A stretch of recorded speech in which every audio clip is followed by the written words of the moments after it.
পরিবারের জন্য কঠোর পরিশ্রম করে যায়, অথচ তাকে বোঝার মতো কেউ থাকে না। শেষবারের মতো আরেকবার চেষ্টা করে দেখি।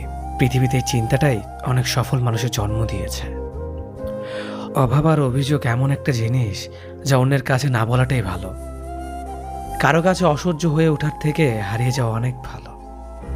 বন্ধুত্ব কখনো হারায় না, হারিয়ে যায় সেই মানুষটি যে বন্ধুত্বের মূল্য দিতে পারে না। মন খারাপ হতে বড় কোনো কারণ লাগে না, ছোট্ট একটা কারণই যথেষ্ট। অর্থই সব, এটাই নিশ্চিত। অর্থ থাকলেই মনে শান্তি থাকবে। মানুষ পরিস্থিতির কাছে সবসময় অসহায়। মানুষ ইচ্ছে করে কখনো কষ্ট পেতে চায় না, কারো কাছে লজ্জিত হতে চায় না।